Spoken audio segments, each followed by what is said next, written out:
Good morning, Jets Nation. Welcome to the Jew Jets Show, and today I'm going to be doing a deep dive of every position on the New York Jets roster. Of course, I'm not going to do that in one whole video. Today we're going to be starting off with the QB positions, but any hesitation, let's go ahead and get it started.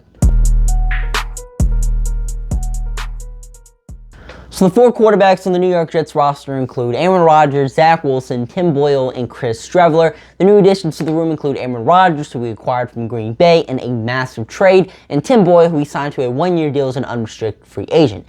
Now, the presumptuous starter is, of course, Aaron Rodgers, because we traded so much for him and what his past entails. I mean, Aaron Rodgers is a four-time MVP winner, four-time All-Pro, a 10-time Pro Bowler, as a Super Bowl MVP, as well as winning a Super Bowl. I mean, Aaron Rodgers has done it all in his NFL career, so obviously he's going to be the starter. And based off of all those past accolades, the expectations for Rodgers are extremely high. I know a lot of people are saying, oh, Aaron Rodgers is going to do terrible with the New York Jets this upcoming year because he was trash with Green Bay this past season. And yeah, while he did have one of his most disappointing seasons in past years, didn't throw for 4,000 yards, didn't take the Green Bay Packers to the playoffs, I wouldn't call him a top 10 quarterback last year.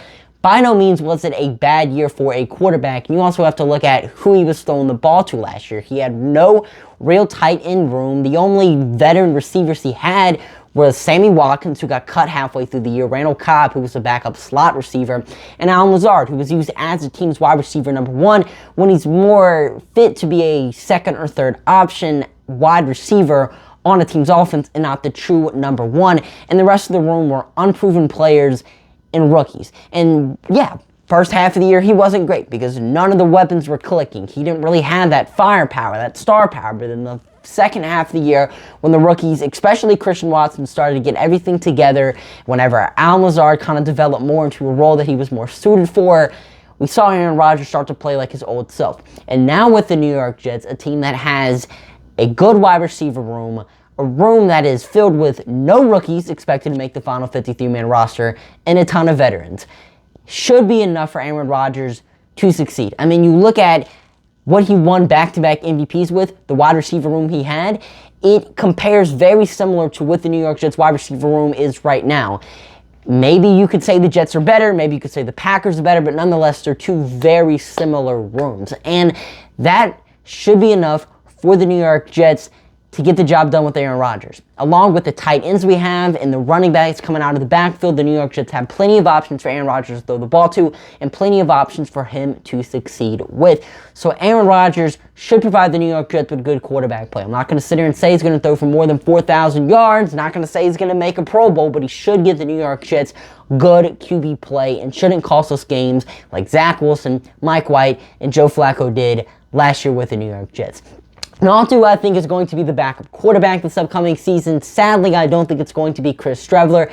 He's a fan favorite. I love Chris Streveler, but he really just doesn't have the NFL arm or accuracy that you need in a quarterback. Sure, he's great when it comes to rushing the ball. He's one of the only quarterbacks that could play special teams, but you don't really need your backup quarterbacks to play special teams. And while rushing the football is a nice skill, you don't want your quarterback's best skill to be running the football and really the only thing he's good at. And sadly, while Chris Streveler shined in preseason and he might shine again, I don't think he's going to be our backup quarterback. I also don't think Tim Boyle will be the backup QB, and I really don't think he's going to make the final 53-man roster as well.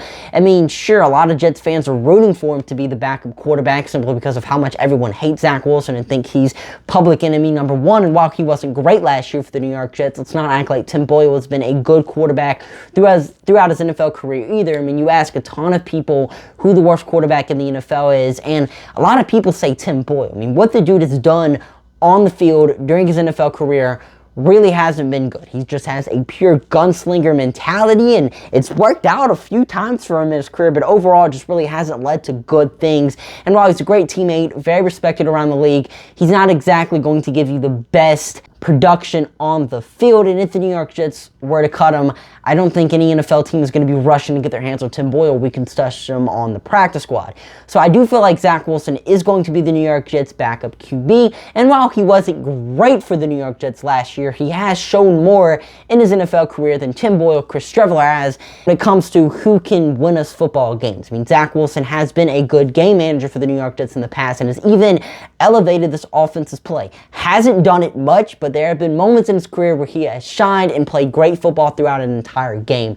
While it hasn't been often, Zach Wilson has done that. And if Aaron Rodgers could not play for any reason, I would feel most comfortable with Zach Wilson as my team's starting quarterback. And that's not really saying much. I highly doubt we would win a game with Zach Wilson as a starting quarterback, but I would feel the most comfortable with him as a starter. But I hope to God that Aaron Rodgers can play in almost every game this year, preferably all 17, because we're going to need Aaron Rodgers bad if the New York Jets want to win a Super Bowl.